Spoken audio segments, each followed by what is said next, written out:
caranya upload, begini loh caranya ngedit. Nah, akhirnya saya cuma belajar Adobe Premiere, saya belajar Adobe Audition, saya belajar kalau bikin thumbnail pakai Corel. Akhirnya saya bisa semua. Bisa semua ya. Yang tadinya nol pudul, saya tidak tahu ya, seorang tua kan.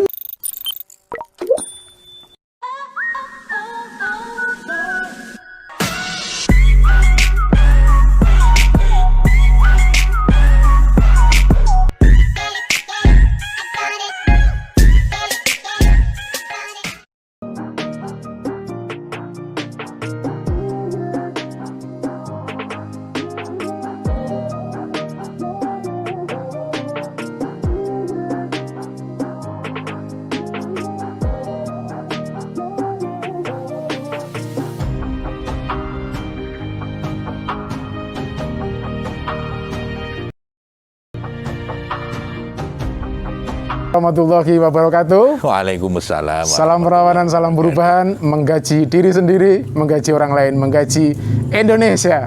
Seberapapun kegagalan Anda di hari kemarin atau hari ini, esok hari adalah harapan baru untuk orang-orang yang mau berubah. Kawan-kawan semuanya, hari ini sangat fenomenal acaranya karena kita ada di rumah seorang tokoh besar yang mampu memberikan contoh kepada kita buat inspirasi bagaimana syiar dakwah di zaman milenial. Siapa tokohnya? Beliau adalah mantan rektor UMY 2 kali bersama partner istrinya sendiri memulai dakwah digital ini sudah 1 tahun yang lalu dan mampu menelurkan produksi hampir 365, hampir 400. Kita langsung sapa beliau. Assalamualaikum Waalaikumsalam warahmatullahi wabarakatuh. Terima kasih kita diberi kesempatan pada pagi hari ini untuk bertemu. Sama-sama Kang. Luar biasa yang Bapak kerjakan sama Ibu. Karena menjadi wacana yang banyak dibahas di Indonesia, khususnya teman-teman Muhammadiyah. Kok iso? Kita langsung ke bobot pertanyaan, nggak usah pengantar-pengantaran pokoknya. Dulu ide kreatif awalnya bagaimana, kok bisa akhirnya? Sebetulnya kan selama ini saya punya pengalaman broadcast itu kan di TV. Televisi ya? Di TV, kadang-kadang di TVRI, di Metro atau di TV One gitu dalam acara-acara keagamaan ya, mimbar agama Islam, Gemar Ramadan dan sebagainya. Nah, pada saat pandemi kan semuanya jadi setahun 2 tahun yang lalu. 2 tahun yang lalu. 2 tahun yang lalu kan pandemi, kegiatan broadcastnya ya berhenti, kegiatan dakwah dari desa ke desa, dari kampung ke kampung juga berhenti. Nah, lalu ini masuk bulan Ramadan, ada teman-teman dari SMP Muhammadiyah 7 itu yang punya ide bagus. Pak, anu mawon, kita rekaman di rumah saja. Waktu itu saya agak skeptis karena pengalaman saya di TVRI, di Metro, di TV One itu rumit betul yang namanya kita harus produksi itu. Persiapannya sedemikian rupa, harus bikin skrip. Peralatannya sangat canggih, kemudian krunya juga banyak sekali. Saya membayangkan, gimana kita mau memproduksi itu? Tapi teman-teman meyakinkan saya, enggak Pak, di era digital ini sebetulnya memproduksi konten itu sederhana. Dengan kualitas sudah seperti TV nasional. Saya apa bener kan gitu. Nah, lalu ya sudah pokoknya seperti Kultum biasa saja Pak. Bapak Kultum, kami yang ngambil, nanti coba kita edit, kita upload di kanal sendiri. Kalau nanti sudah muncul coba dilihat kualitasnya seperti apa. Begitu sudah kita coba Kultum sekali, itu awal Ramadan. Terus jalan. Diupload, begitu diupload, kok bagus juga. Keren ya? Keren. Dan prosesnya sederhana. Nah, saya kan kemudian mindset saya berubah. Ternyata model broadcast di TV yang model lama, super mewah itu kemudian bisa direduksi menjadi sesuatu yang sangat sederhana. Lah cuma pakai HP, pakai kamera kecil saja, kita sudah bisa punya TV sendiri kan. Layak tayang untuk layak tayang. Dan dari sisi konten, kita bisa bersaing kan gitu misalnya. Asal kontennya kita siapkan dengan bagus kan nanti isinya juga meyakinkan, tidak kalah dengan yang dibikin skrip sedemikian rupa. Padahal ini spontan. Mohon maaf, apakah betul sekarang dengan zaman 4.0 menikah, tingkat perilaku, mohon maaf, beragama pun berubah. Dalam artian orang dalam belajar beragama dulunya di majelis taklim, sekarang katanya majelis taklim yang offline sepi. Betul. Ya, di samping memang karena pandemi, Kang, ya.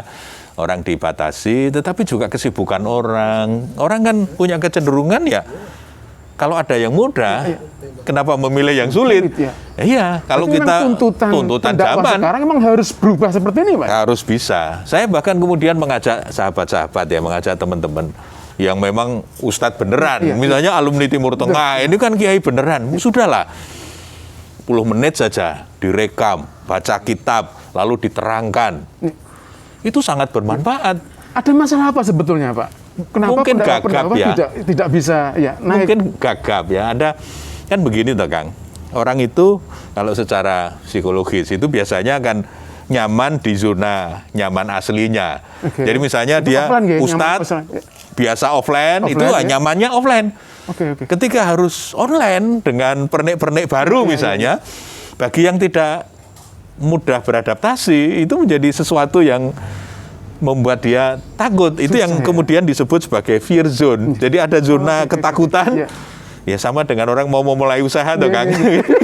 Aku naik rugi piye, naik malah entek bangkrut gimana kan gitu. Nah, hanya orang-orang yang nekat yang kemudian dia berani keluar dan kemudian belajar sesuatu yang baru. Nah, dan Bapak sudah membuktikan itu ya, bahwa ketakutan itu tidak benar sebetulnya. Tidak benar. Saya sudah setengah abad yang tidak punya literasi basic teknologi yang memadai, tapi kemudian karena tuntutan zaman. Program untuk edit, upload itu aja nggak ngerti. Nggak tahu. Nah, awalnya kan teman-teman dari SMP Muhammadiyah 7 yang mengerjakan. Itu 1 bulan penuh. Kita setiap sore bisa tayang, karena untuk mengganti Gemar Ramadan. Biasanya kalau di TVRI kan ada Gemar Ramadan, kalau di tempat lain juga ada program lain. Nah, saya mencoba untuk konsumsi menjelang buka. Udah, kita tayang terus setiap sore. Dah, lancar. Nah, begitu Idul Fitri, kan ini guru, teman-teman guru ini kan ya libur. Kemudian mereka mudik, ada macam-macam, ada kegiatan. Anu nggih, mpun nggih. Kan malah dia sendiri yang sudah ya. Saya yang ketagihan. Terus saja. Saya malah yang minta terus. Tadinya kan program cuma sebulan untuk ngisi Ramadan. Terus, udah terus saja. Wah, terus gimana? Nah, akhirnya di situ saya harus belajar ya, ngambil sendiri, ngambil videonya, belajar ngedit sendiri, ya belajar upload sendiri. Akhirnya ya meskipun awalnya ya, berprosesnya prosesnya sampai sebegitu. Dan itu mohon maaf, sulit mboten, Pak? Ya awalnya tuh lah, semua permulaan kan mesti sulit toh. Naik sepeda aja awalnya ya sulit, pakai jatuh segala. Loh, saya kan tidak tahu misalnya. Karena saya harus isoman di tempat lain, padahal komputer yang saya siapkan untuk ngedit kan di rumah. Betul. Wah, saya kan akhirnya pakai laptop. Nah, begitu file ada di laptop dan saya coba edit, ini kok jadi lama banget. Nah, saya tidak tahu bahwa kalau laptop itu panas, itu lalu proses loadingnya jadi lama. Saya tidak tahu itu. Sampai kayak gitu. Sampai ya itu. Oh gitu ya. Saya cucu yang kasih tahu. Gong, itu karena kepanasan, Gong. Nanti kalau udah nggak panas ya cepet lagi. Oh ya. Tapi itu bagian dari proses belajar. Nggak apa-apa. Sepanjang kita mau menikmati proses belajar dan tidak malu bertanya, itu pasti bisa. Kenapa pilihannya langsung nge-YouTube? Ya awalnya didorong oleh teman-teman dari SMP Muhammadiyah 7 itu yang kemudian bikin kanal sendiri saja. Sebetulnya sebelumnya saya sudah didorong-dorong oleh teman-teman. Mbok bikin channel YouTube aja, Mas. Bikin channel YouTube sendiri gitu. Tapi saya itu kan belum ngeh. Iya carane angel apa ora kan gitu.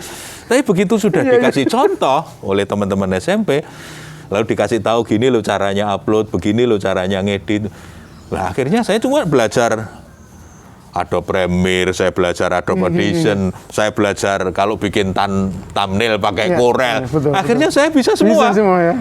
Yang tadinya nol pudul, saya tidak tahu ya. Orang tua kan enggak ngurus yang begitu-begitu. Dan mohon maaf, Pak, sepertinya medsos yang paling ibaratnya paling seksi memang YouTube ya. Ya, selama ini orang banyak lebih banyak melihat dari YouTube ya lebih populer lebih populer. Ya sudah, saya masuk ke situ aja. Nah, akhirnya berkembang, Kang. Berkembangnya begini. Tadinya kan cuma diupload di YouTube. Di YouTube, betul. Terus teman-teman bilang, Ustadz, ini jamaah Facebook ya juga perlu dibagi. Oh, betul ya. Saya berteman sama Ibu. Lah ya, tahu ini semua saya.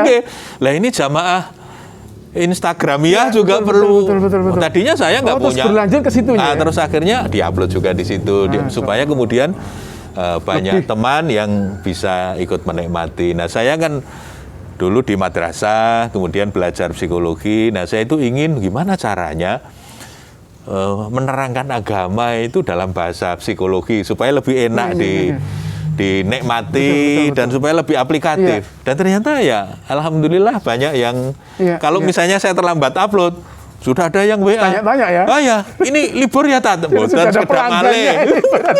Pelanggan pokok utamanya. Kadang-kadang gitu loh. Kok belum muncul libur, Pak? Mboten, sebentar lagi. Kadang-kadang lagi ngupload, listriknya mati. Aduh, ya kan jadwalnya udah kita tentukan. Kita misalnya jam katakanlah 15.30 harus upload. Saya mencoba disiplin setiap hari begitu. Maunya sebelum itu sudah harus upload. Nah, yang tapi begitu upload, Ustadz, mati lampu. Waduh. Yang membuat bisa continue, Pak Irut, menapa itu? Niat. Satu niat ya? Iya, ya cuma hanya niat. Itu ya? Cuma hanya niat, makanya niatnya yang benar. Maksud saya begini, ketika kita mau memulai bikin konten, niatnya yang benar. Sebetulnya bikin konten itu niatnya apa? Saya pada temen, itu bikin konten niatnya cari duit. Lalu dia beli kamera yang bagus, dia rencanakan sedemikian rupa. Saya kadang-kadang reaksi konsumen, pasar itu tidak seperti yang diharapkan, tidak menerima. Yang nonton sedikit, dia udah macam-macam berbunga-bunga. Stres kayaknya. Nggak ada yang nonton. Dia stres. Saya bilang, niatmu apa? Kalau niatmu cari duit, nanti kalau duitnya nggak keluar-keluar, kecewa. Nah, saya tadi cerita bahwa ya akhirnya alhamdulillah tadi sudah 300 sekian lebih, tapi yang namanya dunia digital itu ternyata ya dunia antah berantah yang betul. Seperti belantara, yang orang ya semaunya juga mau ngehack, mau ngambil, mau itu. Kalau security kita tidak bagus, bisa kena juga. Nah, saya sebagai pendatang baru nggak belajar security, maka kanal saya diambil orang. Nah, waktu diambil orang, saya nggak bisa lagi upload. Ya sementara sampai libur. Sampai sekarang masih libur. Cuma begini, saya kemudian itu menjadi hikmah buat saya. Saya kemudian kembali memperbaharui niat tadi. Iya. Dulu mau di YouTube itu niatnya apa? Niatnya ngaji, apa cari duit, kan gitu Kang. Kalau niatnya cari duit, diambil orang kan kita mencak-mencak itu. Oh ini udah subscribernya udah sekian nih. Ini wah ini mestinya udah bayaran ini. Malah diambil orang nggak jadi bayaran.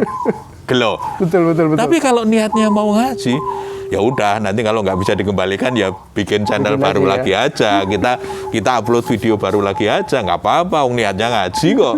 Kalau niatnya ngaji sepanjang masih bisa ngaji ya udah ngaji lagi aja, kan nggak ada masalah. Sekarang masuk yang ke konten kreativitasnya. Ya. Sampai dulu bisa menemukan kenapa pakai judul Oase Kehidupan ya, Mas? Oase Kehidupan itu. Awalnya kan ya kultum gitu ya kultum. Tema gado-gado ya Pak ya, tema gado-gado sama banyak. Iya banyak sisi. Ya, yang penting saya ingin mengangkat dari kasus-kasus kehidupan sehari-hari dan kemudian bagaimana perspektif Islam dan psikologi dalam mencoba mencari solusi dari masalah-masalah. Maka saya sering biasanya memulai dari kasus. Nah, Ibu mesti nanya kasus dulu kan gitu. Kalau ada yang begini gimana kok? Betul. Oh, kalau di psikologi begini, hadisnya begini, ayatnya begini. Nah, dulu bisa terus menemukan bagaimana? Sisi itu terus bunti, Pak, prosesnya. Saya merasa begini. Kesulitan YouTube itu adalah konten. Ya. Sebetulnya kalau kita berangkatnya dari problem, itu kan problem selalu ada kan dalam kehidupan. Jadi ya kita sering diskusi sama istri, sama anak-anak, apalagi ini yang harus diangkat. Oh problemnya ini. Kalau problemnya ini bagaimana psikologi melihat problem ini? bagaimana agama melihat ini, kan gitu. Kira-kira solusinya lalu bagaimana? Jangan hanya dikupas atau tapi nggak ada solusi. Nah, tapi dari pengalaman saya, beberapa konten itu bagus ketika di ujung itu ada quote. Nah, lalu semua ini nanti kesimpulannya ada pada quote di akhir. Nah, memang yang paling sulit itu bikin quote-nya. Ya, ketika semua udah oke kontennya, kadang penutupnya agak sebagai lama itu, ini nutupnya gimana? Karena kan saya ingin quote itu merangkum semua yang tadi kita diskusikan, tapi juga dalam narasi yang elok gitu ya, yang bahasa yang bisa dipegang, kayak Mahfudot gitu kan. Wah, itu yang mikirnya agak serius. Tapi menarik, itu ya memaksa kita jadi belajar terus kan, cari sesuatu yang baru. Jadi salah satu hikmah dari kita bikin konten sebetulnya, di samping kita harus belajar terus, itu juga menjadi ekspresi dari apa yang kita pikirkan, apa yang kita rasakan, kan jadi lebih sehat kan. Karena ilmu itu kalau cuma dipakai sendiri, kata teman saya bisa jadi kolesterol. Cuma bulat aja di sini, tidak dieksekusi. Tapi kalau disampaikan, orang lain bisa menikmati, lalu ada diskusi, ya itu yang lebih sehat. Oke, lanjut ya teman-teman semua ya. Biar teman-teman lebih bersemangat untuk nge-YouTube seperti Pak Irut. Pak, mohon diceritakan. Biar teman-teman ini harus yakin betul, harus rame-rame berjamaah bareng-bareng nge-YouTube semua. Mohon dihitungkan secara strategis offline sama nge-YouTube terus pundi, Pak? Tuntutan kalau kita manfaatnya nun sewu. Kita offline. Iya, betul. Katakanlah pengajian akbar. Betul. Coba dihitung seakbar-akbarnya itu berapa orang yang dengerin kita. Seluas gedung mungkin, Pak. Paling seluas gedung. Itu kalau full. Betul. Banyak-banyak ya 1.000, 2.000 itu udah banyak. Gitu. Iya, betul. Tapi begitu kita lewat media sosial, katakan kita tag gambarnya, katakanlah 1/4 jam, karena kita ngomongnya cuma 1/4 jam. Udah kan?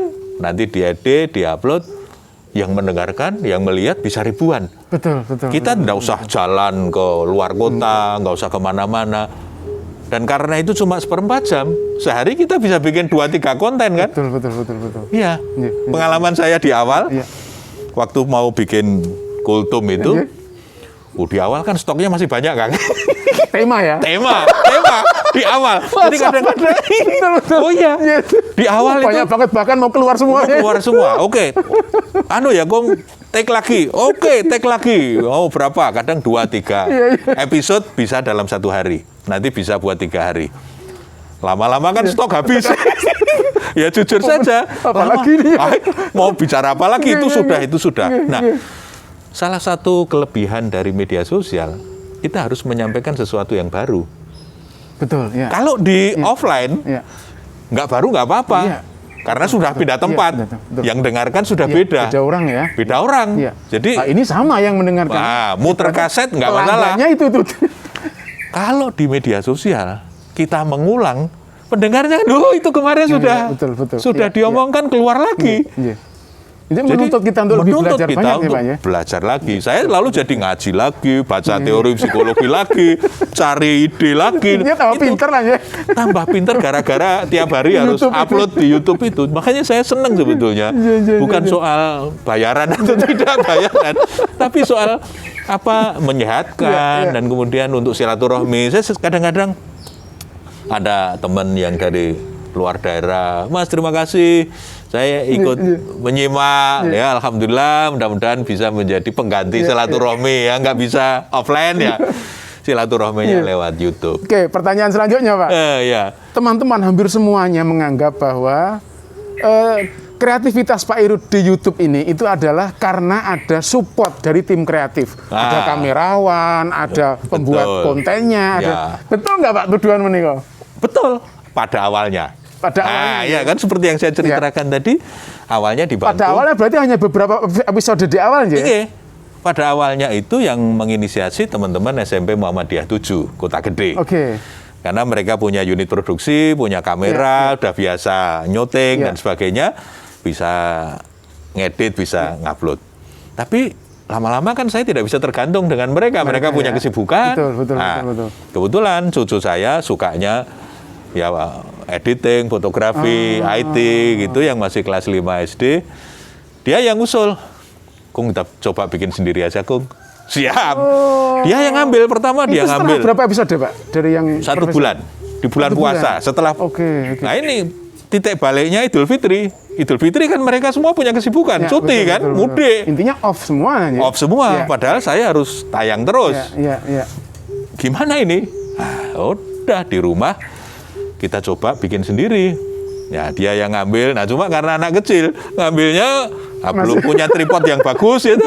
Ketika dia ngambil dari kamera 2 misalnya dari samping, goyang. Nggak namanya anak kecil pegang gini kan goyang. Ya enggak apa-apa. Lalu kita belajar bagaimana caranya stabilisasi gambar di Adobe Premiere misalnya. Ya awalnya juga saya lihat seperti itu ya. prosesnya, pokoknya yang penting apa? Kita mulai dulu saja. Kita tidak berharap bahwa yang pertama itu sudah sempurna. Enggak. Itu semua menjadi bagian dari proses belajar. Makanya kalau teman-teman melihat episode awal-awal, itu agak bagus. Iya, keren memang. Ya, tapi kemudian setelah di Syawal, itu mulai agak kendor. Karena ya itu tadi ada yang goyang. Tim kreatif berubah ya. Timnya berubah. Jadi profesional dari profesional menjadi pelajaran. Jadi amatir semua. Tapi tidak mengurangi Bapak untuk semangat itu ya. Enggak. Karena saya juga ingin belajar. Saya ingin semua yang kita lakukan itu menjadi proses belajar dari keluarga saya. Maka kemudian yang awalnya saya sendiri, kemudian melibatkan ibu, melibatkan anak, lalu yang ngambil cucu. Ini kan supaya di rumah ini ada proses belajar. Paling tidak. Kalau saya ngomong, Masya Allah, betul. kan cucu ikut mendengarkan, anak ikut mendengarkan. Karena ini soal-soal keluarga misalnya, soal-soal bagaimana cara relasi yang bagus. Itu kan sama saja saya memberi kuliah juga pada mereka setiap hari tanpa sengaja. Nah, kan masuk juga. Dia sambil ngambil ketawa-ketawa sendiri. Ya, setelah itu kita sering pada ketawa-ketawa loh. Kenapa? Tersinggung ya. Ada yang kena gitu. Itu bagian dari proses belajar di rumah. Maka saya sering berguru setelah Idul Fitri itu akhirnya ini betul-betul production house, maksudnya produksi rumahan. Lah cuma saya, istri, anak, cucu cuma berempat. Dan ada yang syuting itu hanya di rumah. Di rumah. Di rumah ya, yang kanan kiri diputer-puter. Lama-lama habis juga kan sudutnya. Tapi ya gimana dikasih pot, dikasih bunga, diputer dari sisi sini, dikasih aksesoris apa kan gitu. Hanya untuk memberi variasi saja. Ya supaya ada yang beda lah setiap hari. Dan pada waktu itu Pak, kok bisa Ibu kerso? Ibu mau menjadi hostnya itu terus mundi? Ya Ibu kan guru, jadi kalau bicara kan ya sudah biasa toh. Jadi ya sudah, ayo kita mulai. Ibu yang nanya. Ya sebelumnya kita, saya harus nanya apa nih Kung? Kira-kira nanti temanya ini. Coba kalau nanya ini gimana? Ada nggak kasus soal itu? Oh gini aja, ini ada kasus teman saya begini. Oke, itu yang ditanyakan. Nanti saya jawab. Nanti pertanyaan kedua apa? Oh misalnya, ada nggak ayat atau hadis yang soal itu? Oh ya ada, riwayat ini, hadisnya begini. Jadi awalnya sama-sama punya kesadaran untuk bersama-sama. Bersama-sama. Itu bagian dari proses belajar kita bersama. Ya mudah-mudahan manfaat lah. Amin. Oke, sebelum penutup nanti, tantangan apa Pak? Konsistensi satu ya, yang berat ya. Yang paling berat itu menjaga konsistensi karena konsistensi produksi. Satu, kita harus mikirkan kontennya. Karena kita kan mikir sendiri, ngedit sendiri, upload sendiri kan. Jadi mikirnya double. Tapi nggak apa-apa, itu bagian dari proses belajar.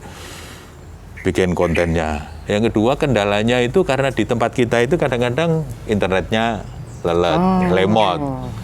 Kadang-kadang nggak hanya lemot. Listriknya mati, baru udah 75% upload tuh, listriknya mati, waduh. Ulang dari nol lagi, ya enggak apa-apa. Jadi memang problemnya di konsistensi, tapi di atas semuanya itu, saya kira yang pertama, yang penting adalah niat yang tulus tadi. Kalau niatnya memang kita mau berbagi, ya sudah, bismillah. Mau yang nonton berapa, subscribernya berapa. Nah, kita ini penontonnya kan khas. Kalau dilihat view-nya, yang nonton tuh banyak. Tapi subscriber-nya sedikit. Jadi kita ini banyak yang nonton, tapi mereka untuk ngeklik tombol subscriber itu Karena mungkin pengalaman Iya, sebelumnya, betul. kalau dulu zaman SMS-an itu kalau rek itu bayar, dikira kalau subscribe itu juga nanti kena cas atau apa gitu. Jadi ada kendala, kenapa ya, teman-teman itu bersedia menonton tetapi tidak bersedia subscribe. Tapi kalau niatnya tulus, kita memang mau ngaji, mau subscribe apa enggak, mau komen apa enggak urusan, enggak apa-apa. Yang penting kita terus mengaji. Oke, selanjutnya Pak, mohon disupport teman-teman, khususnya di Perserikatan. Ya, siap. Pendakwah-pendakwah kita itu jarang sekali yang pakai media ini untuk siar. Betul. Terus pundi, Pak? Betul. Gimana? Makanya saya berkali-kali mengajak teman-teman yang ya tadi betul-betul ustadz, misalnya lulusan Timur Tengah.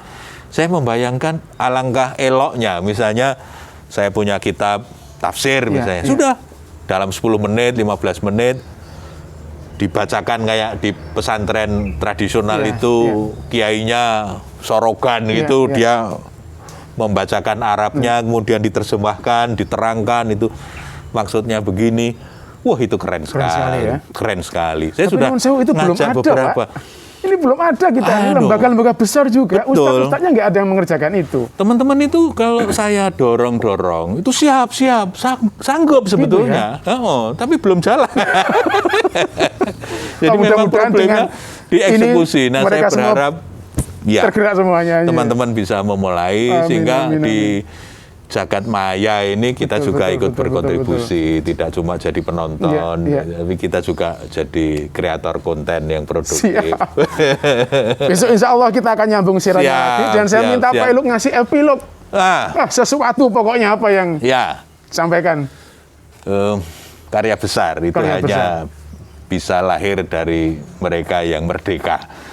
Di artinya kita harus merdeka seperti entrepreneur yang punya jiwa merdeka, supaya kita berani untuk memulai sesuatu. Yang penting dimulai dulu, nanti sambil jalan diperbaiki. Mulai dulu, wah udah just do it. Duitnya bukan gini ya, just do it, itu bukan duit begini. Lakukan saja, nanti ini akan mengikuti. Apresiasi juga akan mengikuti, semua akan mengikuti, tapi harus dilakukan. Kalau tidak dilakukan ya nggak jadi kan, nggak jadi. Jadi intinya saya kira berani untuk mengeksekusi. Terima kasih. Sama-sama. Insya Allah lain waktu kita akan ambil lagi biar beliau sama Ibu. Jadi nanti ada fenomena yang lain yang kita angkat. Terima kasih. Kata orang, kalau kamu ingin hidup 1 hari, tanamlah sayur. Kalau kamu ingin hidup 1 minggu, tanamlah otot.